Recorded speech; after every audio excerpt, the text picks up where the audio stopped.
Bom, nesse vídeo eu quero falar com vocês sobre algumas opções para o Santa Cruz no ano que vem, como por exemplo, né, o Aleph Manga que está livre no mercado, o Fernandinho, por exemplo, que já foi um desejo antigo, né, da diretoria, que está jogando no Retrô há um bom tempo e nesse ano inclusive ficou livre no mercado, né, poderia chegar para essa reta final da série dele e tudo mais. Enfim, é um nome que a torcida gosta bastante e já pediu em outras oportunidades.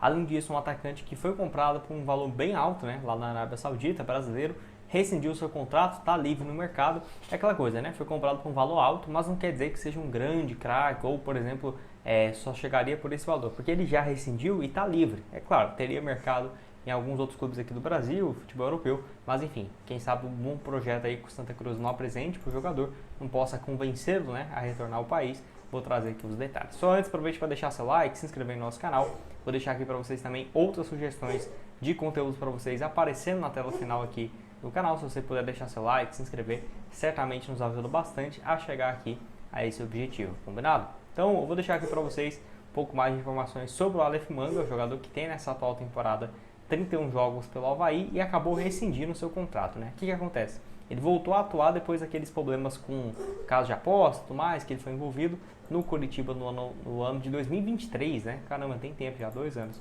E aí ele voltou a jogar com um pouco mais de frequência nesse ano, porque ele passou poucos meses lá no Chipre, 6 jogos só por lá, e aí 4 jogos no ano passado pelo Curitiba. Aí nesse ano, né, pelo Avaí, que ele teve uma oportunidade de jogar um pouco mais com frequência, 31 jogos, 4 gols, 3 na Série B e 2 assistências na Série B do Campeonato Brasileiro. Claramente ainda não está aquele mesmo jogador, né, de antes. Obviamente deve ter abalado muito a confiança do jogador e tal, que vinha de uma crescente, né, na carreira, pra você ter uma noção. Em 2019 ele estava no Coruripe, né, e aí em 2020, depois de um bom campeonato pelo Volta Redonda, e início de 2021, foi muito bem, né, foi pelo Goiás, conseguiu um acesso à Série A, jogou a Série A pelo Curitiba e foi pego aí nesse, infelizmente, né, com esse negócio de manipulação de resultado e tal.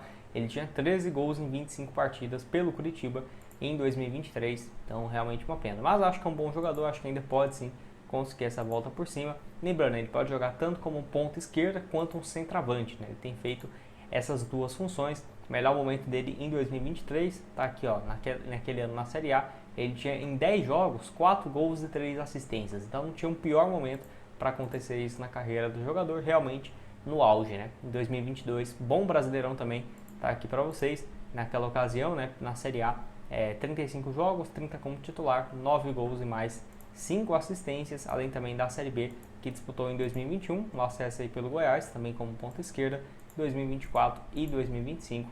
Enfim, pode deixar a sua opinião sobre o Aleph Manga aqui no espaço para comentários, se você aceitaria. Acho que ele poderia ser uma boa dupla ali com o Thiago Galhardo, né, jogando como um centroavante ou até mesmo mantendo ele pelo lado esquerdo, jogador destro com 1,90 m, tá aí então livre no mercado para a sequência da próxima temporada, né, de olho na Série C e no início do campeonato estadual.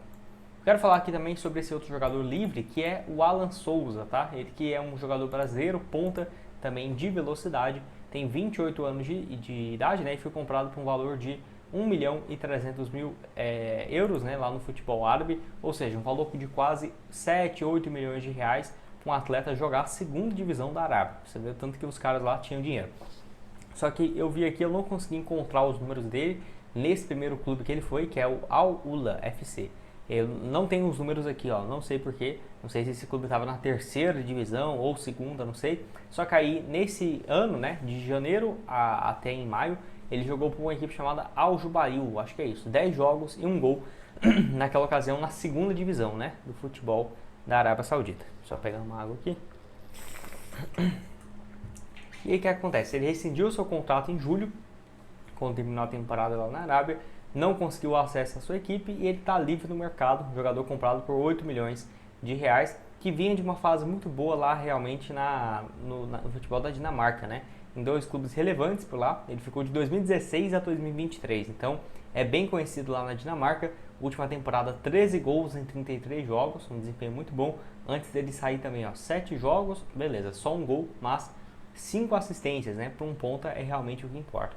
E vale lembrar que ele no Brasil nunca jogou profissionalmente, ele saiu do Independente de Limeira, tá?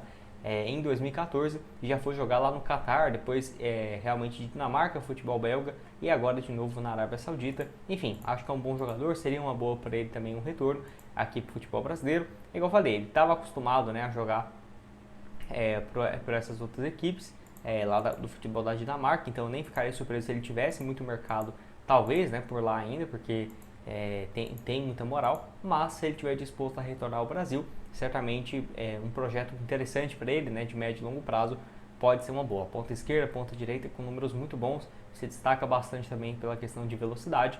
A última temporada na Liga, né, foi então de 27 jogos, 8 gols e 6 assistências, notas médias muito interessantes.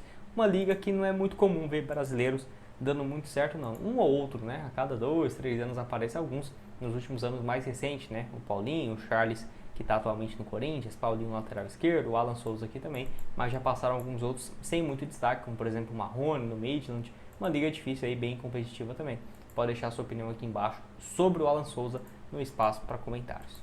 E aí, bora falar agora sobre o Fernandinho, então, né? 39 anos de idade. Será que ele poderia ser uma boa para o ano que vem? Pode jogar de ponta esquerda, ponta direita. Vou deixar aqui o desempenho dele nessa atual edição da Série C do Brasileirão, que foi o primeiro ano que ele não conseguiu entregar muito no estadual, né? Jogou mais no estadual do que no Campeonato Brasileiro, né? Porque se a gente for ver os últimos anos de Série D e estadual, ele vinha com bons números, né? Por exemplo, temporada passada, 22 jogos, 8 gols e 6 assistências. Ajudou o Retrô a conquistar a Série D na temporada passada. E só faz poucos jogos por ano, né? 22, 23. Então tem que ver também essa questão física. Por exemplo, imaginar ele chegar e fazer 60 jogos no ano, né? 50 jogos, eu não sei se seria muito realista. Mas é um bom jogador, sem sombra de dúvidas. O que complica é que ele vai disputar o campeonato pelo Retrô, né? O pernambucano. Então tem que ter uma parceria aí com a equipe para poder acontecer essa possibilidade. Então 39 anos aí pode ser uma boa para a sequência da temporada. Eu já trago vídeos aqui do Fernandinho há muito tempo no canal, né? Desde 2021 eu já falo sobre essa possibilidade, quando todo mundo pensava que ele iria aposentar. E eu sempre vi que a torcida do Santa Cruz tem uma aceitação muito grande com o Fernandinho. Não sei por quê, porque ele nunca jogou na equipe, né? Nunca passou na base, nem nada assim. Mas a torcida sempre tem um respeito muito grande, um carinho pelo jogador, que aí ficou 2022 inteiro sem atuar. 2023, então, o Retrô contrata ele, né, com um projeto ali de um clube com uma boa estrutura, sem muita pressão, né, um jogador que já tinha ficado 4 anos na China, tinha jogado pelo Flamengo, pelo Grêmio, ganhou Libertadores, já tinha ganhado tudo, muito dinheiro também. Era o melhor dos cenários, né, jogar num bom clube, tendo potencial de disputar primeiras divisões, de estaduais e uma Série D, onde ele não vai ser exigido tanto fisicamente, né, porque ele já volta com 36 anos. Tá com 39, tem uma boa forma física, não sofreu com lesões, né, sérias nos últimos anos, e tem aí participado de alguns jogos desde quando foi contratado, somando aí então 60 partidas, em uma média de 6 gols e 5 assistências por temporada. Acho que pode ser uma boa. O Santa Cruz até que tem uma boa relação com o Retrô, então quem sabe você não possa facilitar as tratativas. E você, o que tem a dizer sobre o jogador? Vou deixar aqui alguns números dele, né, que ficou, lembrando, a única lesão que ele teve nessa passagem foi no meio dessa Série C, que ficou aí do mês de maio até o mês de agosto, foi basicamente 2 meses e meio, perdeu boa parte da Série C, voltando só no final, onde o Retrô não conseguiu fazer uma boa campanha. Vou deixar para vocês também outras sugestões de conteúdos aparecendo aqui na tela final e nos vemos numa próxima. Valeu, galera!